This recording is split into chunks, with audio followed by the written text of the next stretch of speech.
Hi there. In this lesson, you will learn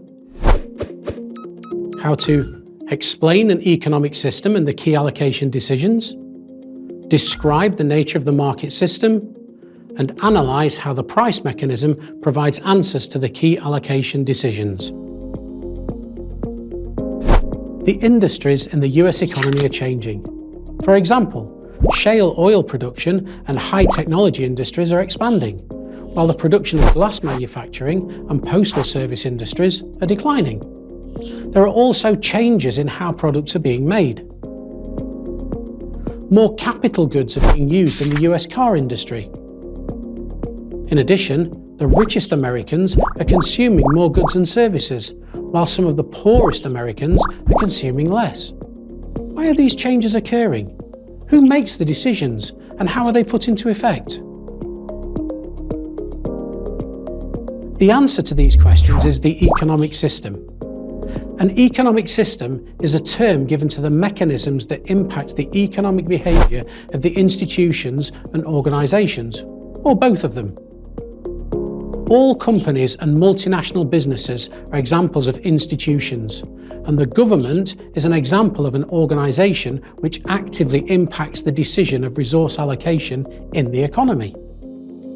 The main function of these economic systems is to determine what to produce, how much to produce, and for whom to produce it. There are three types of economic systems that we'll focus on.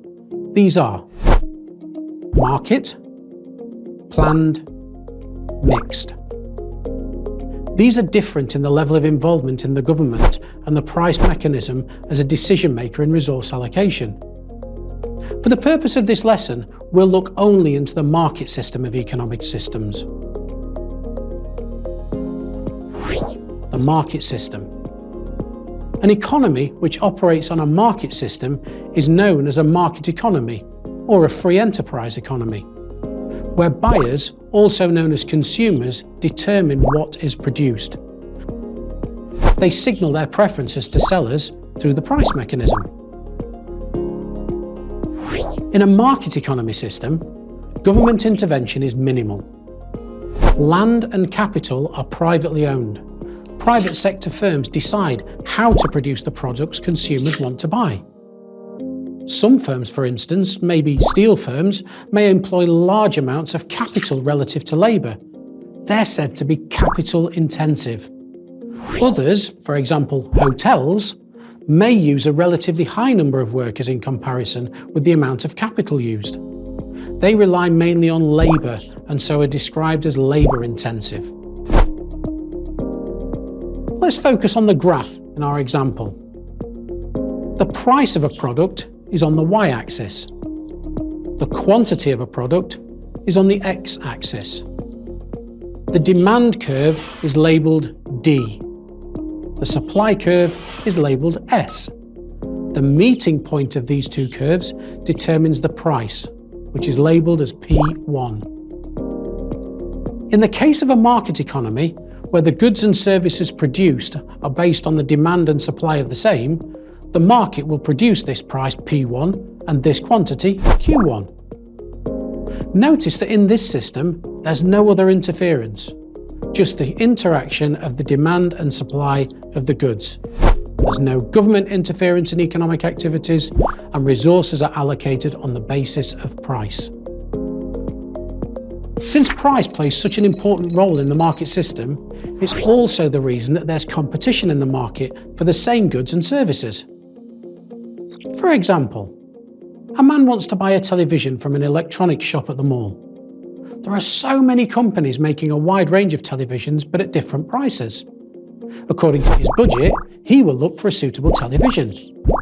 Given his budget, he has a lot of options to select from, since there's good competition in the market for televisions. So in the market system, due to the presence of competition, consumers have a wide range of options to choose from.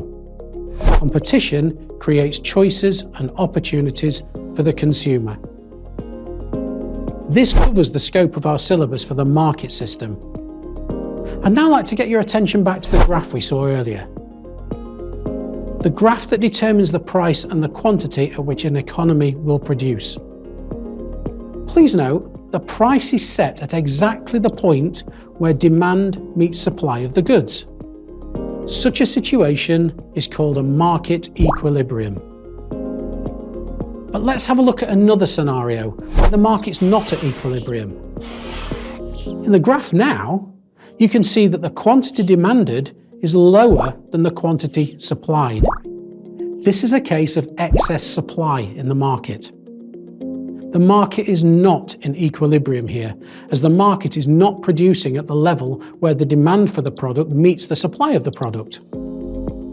This situation is called a market disequilibrium. Market disequilibrium could result from any of the following: a decrease in supply, an increase in supply, a decrease in demand, or an increase in demand.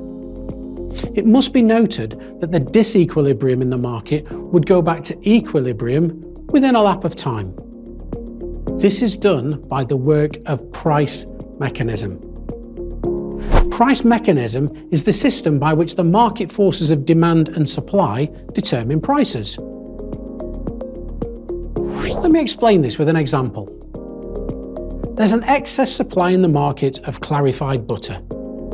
The excess supply would result in a fall in prices because there's too much of something that's not in demand.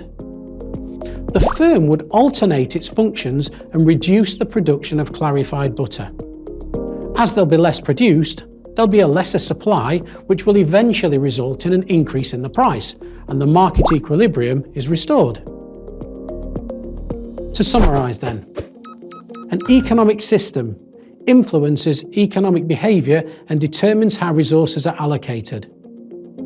The market system is one of the three types of economic system. The other two are called planned or command economic system and a mixed economic system.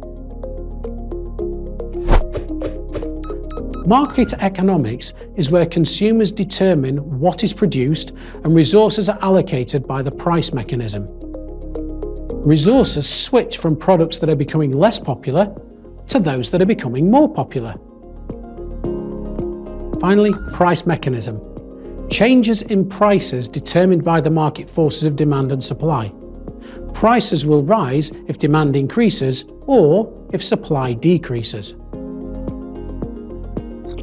That's all for this video. I hope you found it interesting.